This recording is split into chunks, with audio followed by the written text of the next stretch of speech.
नमस्कार, स्वागत है आप सभी का फ्यूचर एक्सप्रेस में। मैं हूं वीरेंद्र कुमार और इंडस्ट्रीज पे निफ्टी बैंक पर आपकी क्या अप्रोच हो 3:30 तक बातचीत करेंगे इस कार्यक्रम में।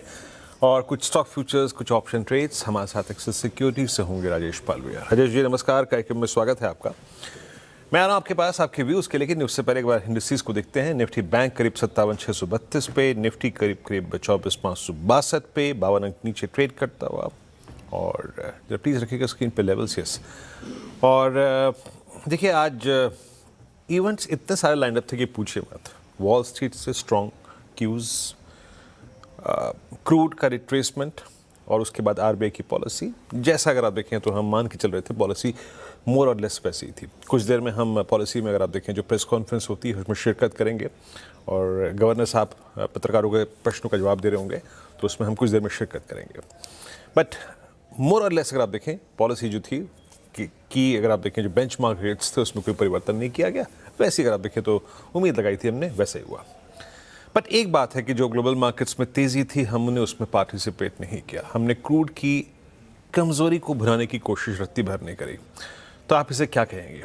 स्टिल स्टक इन रेंज, या फिर वो जो पिछले 2 दिन से कैश इशूज़ के चलते बाजार का थोड़ा सा अगर आप देखें माहौल थोड़ा सा अगर आप देखें स्केप्टिकल, डाउटफुल, और वही अगर आप देखें आज भी रहा।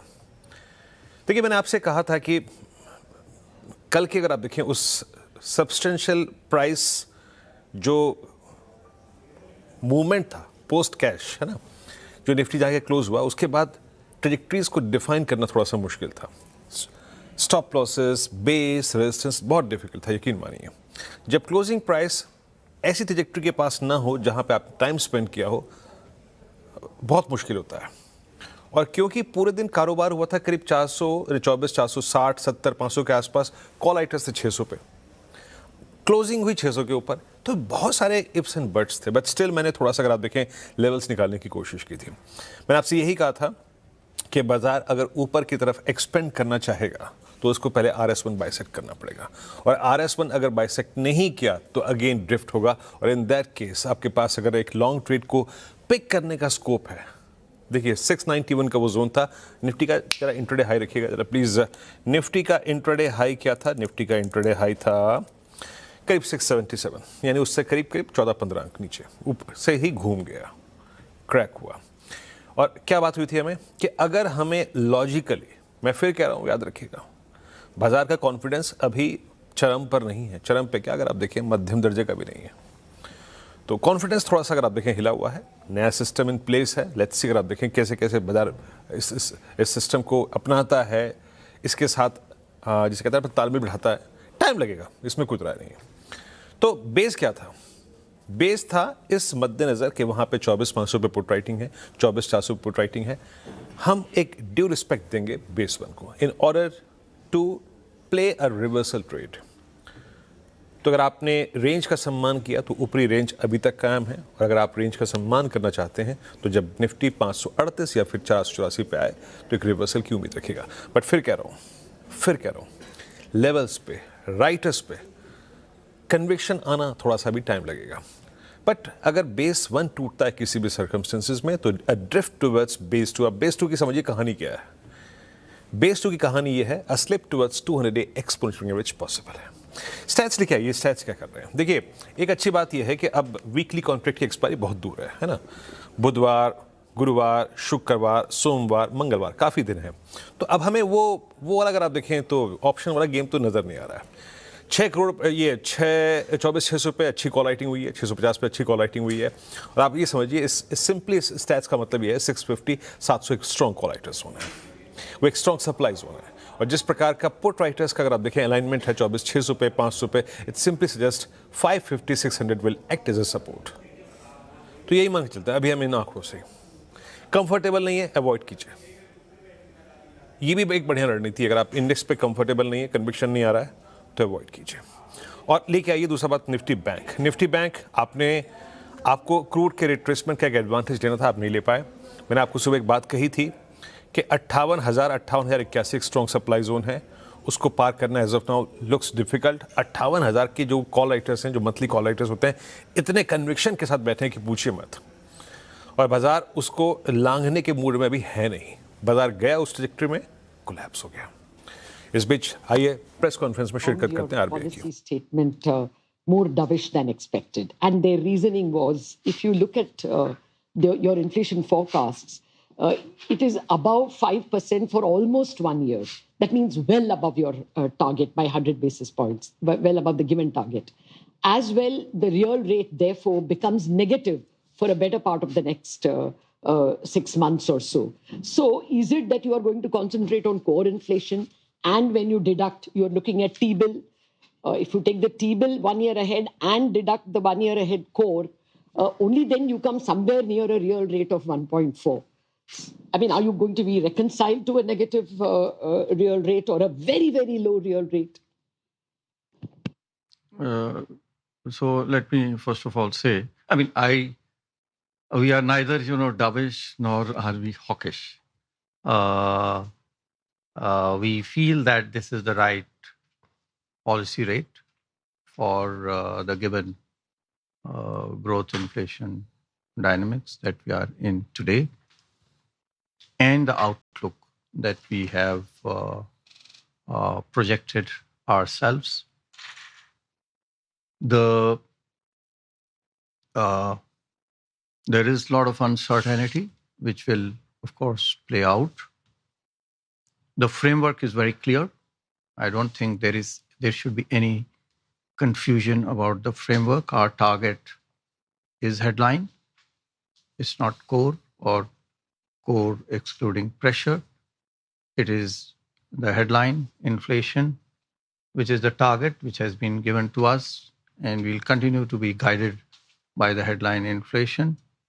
And it will be our commitment, it is our endeavor to bring the headline inflation in line with the target over the medium term. As was mentioned even earlier.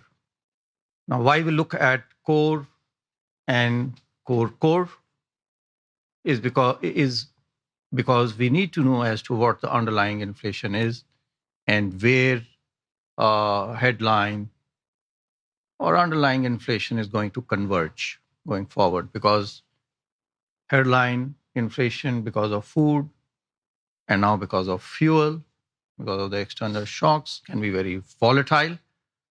And so, as I mentioned even in the earlier press conference, that this volatility is not something that we would like to bring in even in our policy repo rate. So it's in the medium term that we target our policy, medium term target our headline inflation. And accordingly, we will take action as may be required, given the outlook and how the growth inflation dynamics play out. Thank you, sir. We'll take some more questions from our left side before we come to this side. I'll now request Manojit sir. इस बीच हम RBI की press conference में थे और लता ma'am के प्रश्न में उन्होंने शुरू में जो कथन कहा, आई थिंक इस पॉलिसी के बाद अच्छा लगा मेरे को।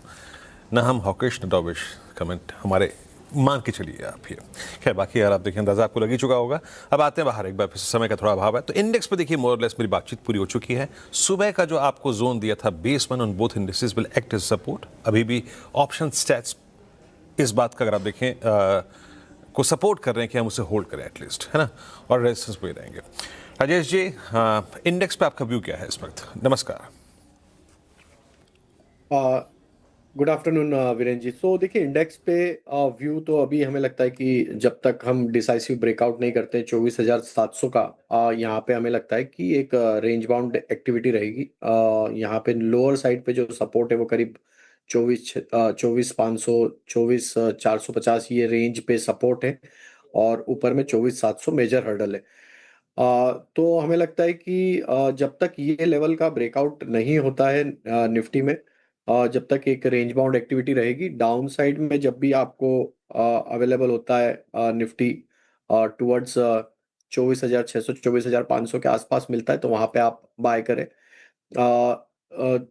स्टॉप लॉस 24,400 450 के रखने होंगे पोजिशनल ट्रेडर्स के लिए, और 650 से लेके 700 के आसपास आता है निफ्टी, तो वहां पे प्रॉफिट भी बुक करें जब तक कि डिसाइसिव ब्रेकआउट नहीं होता है 24,700 के ऊपर का। बैंक निफ्टी में हमें लगता है जिस तरीके का ओवरऑल स्ट्रक्चर बना हुआ है, बैंक निफ्टी में भी हमें लगता है कि अभी जिस तरीके के हमने मूव देखे हैं पिछले 2-3 ट्रेडिंग सेशन में, तो यहाँ पे भी हमें लगता है जब तक 58,000 के ऊपर बैंक निफ्टी नहीं निकलता है, ये अभी यहाँ पे भी कंसोलिडेशन रहेगा 57,000 से लेकर 58,000 की रेंज में। डिप में बाय करेंगे 57,200-300 के आसपास, अगर मिलता है तो वहां बाय करेंगे। स्टॉप लॉस हमारे डिफाइंड है 57,000 के आसपास के। तो ये है हमारा अभी इंडेक्स पे व्यू, बट स्ट्रक्चर ओवरऑल हमें लगता है कि बाय ऑन डिप्स का है अभी भी। ब्रेकआउट का वेट है, ब्रॉडर मार्केट में stock specific, sector specific buying interest है, तो स्टॉक स्पेसिफिक रहे अभी जब तक इंडेक्स में डिसाइसिव ब्रेकआउट नहीं होता, या फिर डिप में बाय करें। ओके, चलिए ये होगी बात इंडेक्स की। राजेश जी, कॉन्फिडेंस सबका हिला हुआ है, लेकिन स्टॉक फ्यूचर्स पे आपकी राय क्या है इस पर? 3 स्टॉक्स का पिक कर रहे हो। तो देखिए, कॉन्फिडेंस तो नहीं हिला है, लेकिन चार्ट जरूर हिले हुए हैं, तो चार्ट में जो एडजस्टमेंट होता है उसके चलते चार्ट का सेटअप बिगड़ जाता है। हमें भी कॉन्फिडेंस चार्ट से आता है ना। हाँ, बस वही है। तो देखिए, अब स्टॉक में जो सेक्टर एक अच्छे मोमेंटम में, उसमें ऑटोमोबाइल है, और यहाँ पे पहला स्टॉक जो बाय करना है वो हीरो मोटर हमें पसंद आ रहा है। एक अच्छा अपमूव यहाँ पे डिस्प्ले होते हुए दिख रहा है। थर्ड कंसेक्यूटिव वीक है जहाँ पे स्टॉक में एक हायर हाई लो फॉर्मेशन है, लॉन्ग बिल्टअप के साइन है यहाँ पे स्टॉक में। हमें लगता है यहाँ पे कंटिन्यूटी ऑफ अप ट्रेंड रहेगी। अपसाइड के टारगेट एक्सपेक्ट कर रहे हैं हम 5750 से 5800 की तरफ। 5850 तक भी हमें लगता है कि मूव बनेगा, तो 5850 के टारगेट के लिए हीरो मोटर फ्यूचर बाय करेंगे। On the down side stop loss रखेंगे करीब 5610 के आसपास। दूसरा स्टॉक जो बाय करना है उसमें हमें लगता है कि OFSS को यहाँ पे फोकस में रखा जा सकता है। ये स्टॉक में हमें लगता है जिस तरीके का सेटअप बना है और एक फॉलिंग ट्रेंड लाइन का ब्रेकआउट यहाँ पे डेली चार्ट पे आते हुए दिख रहा है, हमें लगता है कि ये स्टॉक में पोटेंशियल है 12,000 से 12,100 की तरफ बढ़ने का। तो OFSS फ्यूचर बाय करेंगे। On the down side stop loss follow करेंगे करीब 11,500 के आसपास के, और टारगेट होंगे 12,100 की तरफ।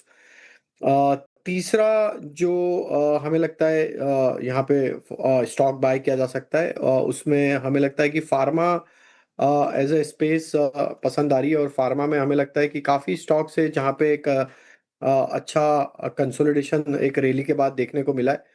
तो उसमें हमें लगता है कि यहाँ पे जो स्टॉक अभी भी मोमेंटम कंटिन्यू कर सकता है वो है डिवीज लैब का।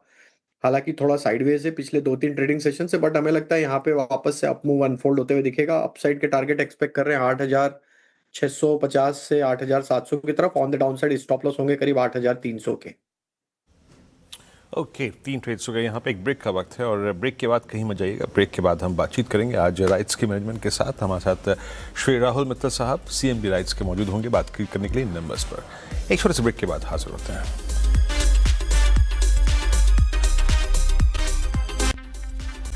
स्वागत है कार्यक्रम में एक बार फिर से आपका। चलिए, जैसे कि हमने कहा था कि बातचीत करेंगे मिस्टर राहुल मित्तल के साथ CMD राइट्स के साथ। नमस्कार, कार्यक्रम में स्वागत है आपका। मैं नंबर्स में जो इंटरनल्स हैं उन पर बातचीत करूंगा, लेकिन सबसे पहले मैं मार्जिन्स की पिक्चर को एक बार ड्रॉ करूंगा व्यूअर्स के लिए। मार्जिन्स इस क्वार्टर में रहे करीब 21.5 वर्सेस 23.4 ईयर अगो। मोटे तौर पे पहला प्रश्न मेरा यही होगा, ये जो मार्जिन्स में करीब करीब 190 बेसिस पॉइंट की कमी आई है, इसका मुख्य कारण क्या रहा इस क्वार्टर में, और क्या ये बैक टू नॉर्मल इस ट्रेजेक्ट्री तक 23.5-24 कब तक आ जाएंगे? जी नमस्कार। अगर हम YOY Q1 to Q1 compare करें, प्राइमरीली करीब 40 odd करोड़ का एडिशनल कॉस्ट हिट हुआ था, विच हैज कंट्रीब्यूट, जिससे कंट्रीब्यूट हुआ ये करीब 1-1.5% एबिटा मार्जिन्स में कमी होने के लिए। और इसका मेन ये कारण है प्राइमरीली करीब 30 करोड़ तो इनपुट कॉस्ट था, बट 10 करोड़ करीब एम्प्लॉय कॉस्ट और ट्रैवल कॉस्ट है, करीब 12 crore. So this is the main reason जो एक अगर हम YOY कंपेयर करें मार्जिन्स में थोड़ा हिट है। परंतु मूविंग फॉरवर्ड जो आपका क्वेश्चन है कि क्या हम मार्जिन्स में और गिरावट देखने की, वो do we see more drop in the margins, हमने बिगनिंग ऑफ द ईयर में एक रेड लाइन डाली थी कि हम 20% एबिटा मार्जिन से किसी भी हालत में गिरने नहीं देंगे. So on an if you see sequentially हमारा कंसोल मार्जिन एबिटा करीब 22 पॉइंट समथिंग 22.4 था, वो भी उसी रेंज में है. तो हम इस रेंज में ही रहेंगे ऑन एन एनुअल बेसिस, 21 से 22% on a sir, console EBITDA margin. Okay, but जिस कॉस्ट कंपोनेंट की बात की आपने, out I think 40 crore 30 crore was I think cost component ना, जिसकी आपने बात की, वो इन्फ्लेट हुई थी. क्या ये जारी रह सकता है कंसिडरिंग कॉस्ट प्रेशर्स को देखते हुए? अगले कुछ क्वार्टर में ट्रबल करेगा आपको? जी, इस साल basically in terms of stress on margin 3 major elements हमें दिख रहे हैं. एक तो travel. Being a consultancy company, travel costs is a very important major, rising travel costs, both क्योंकि हमारे 700 से ज़्यादा करीब projects हैं, domestic and international. So travel cost पे हमें बहुत control रखना है, it's a stress on the margin. The second is कि करीब 70% of our order book is on competitive basis. और जो young order book है, last year हमारी highest ever order book हुई. तो ये जो young order book है, इसका execution इस साल substantial contribution revenue में रहेगा. So obviously क्योंकि ये सब 70% से ज्यादा कॉम्पिटिटिव बेसिस पे हैं, टफर मार्जिन में, so they will also contribute to a stress in margin. और तीसरा एलिमेंट है कि with the impending pay revision, इसको हमें डेफिनेटली समवेयर अकाउंट फॉर करना पड़ेगा ड्यूरिंग दिस FY. तो ये जो 3 एलिमेंट्स हैं, ये स्ट्रेस देंगे मार्जिन्स पे, बट डेफिनेटली क्योंकि we have about 700+ live orders, both high and low margin, हम स्ट्रेटेजिकली इस तरह से इनको ब्लेंड करते हैं कि जो हमारा रेड लाइन है, किसी भी हालत में हम on a console basis 20% EBITDA margin से गिरने नहीं देंगे, और वही करीब उसको हम अच्छा सर, मैं लास्ट 2-3 क्वार्टर से आपसे बात कर रहा हूँ राहुल जी. आपने कहा है कि मतलब कहा भी था मुझसे पहले इंटरेक्शन में कि हम इंटरनेशनल बिजनेस पे काफ़ी फोकस कर रहे हैं. हाल ही में आपको अगर आप देखें, आपने एक जो ऑर्डर सिक्योर किया था साउथ अफ्रीका से, है ना,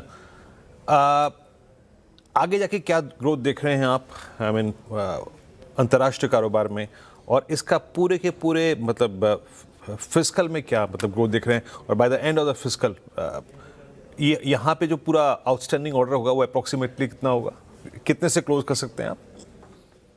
सो आज के डेट में जो 9,450 करोड़ की ऑर्डर बुक है, उसमें 2100 करोड़ हमारा राइट्स विदेश का ऑर्डर बुक है, जिसके 2 एलिमेंट्स हैं, एक्सपोर्ट ऑफ रोलिंग स्टॉक और प्रोजेक्ट कंसल्टेंसी.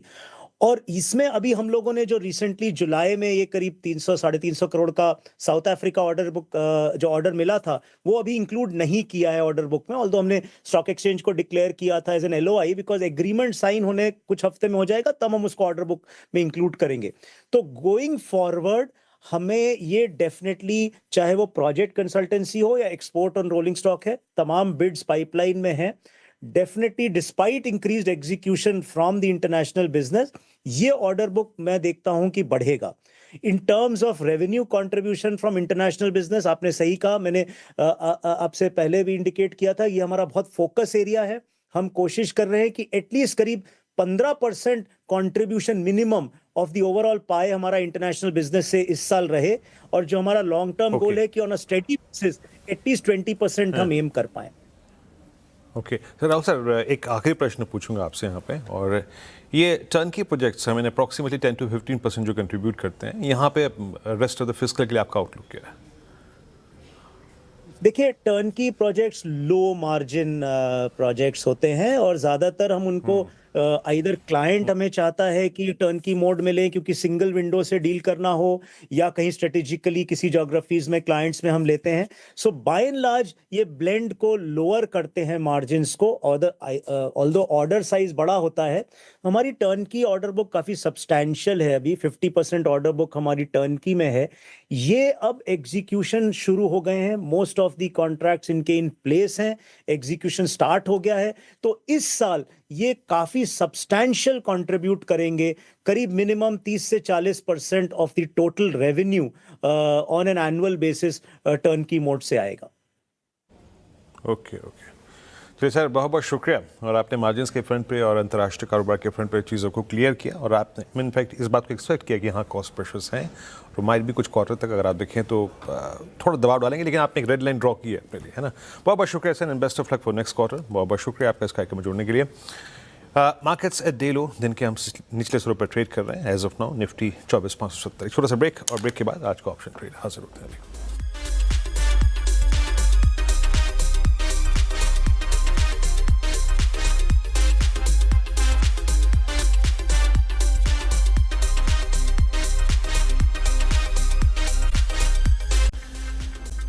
स्वागत है कार्यक्रम एक बार फिर से आपका। राजेश जी, आपका आज का ऑप्शन ट्रेड क्या पिक कर रहे हैं? वीरेन जी, यहाँ पे जुबिलेंट फूड वर्क्स पे नजर है और जिस तरीके का ब्रेकआउट बना है, हमें लगता है 480 की स्ट्राइक का कॉल ऑप्शन बाय किया जा सकता है। स्टॉक में काफी स्ट्रांग मोमेंटम है। हमें लगता है ये 18 रुपए के आसपास ट्रेड कर रहा है। इसमें अपसाइड के टारगेट 26 रुपए से 28 रुपए की तरफ बनते हुए दिख सकते हैं। तो 480 की स्ट्राइक का कॉल ऑप्शन बाय करेंगे। स्टॉप लॉस रखेंगे करीब 13 रुपए के आसपास। शुक्रिया आपका। एक ब्रेक, अगला कार्यक्रम आशीष के साथ। नमस्कार।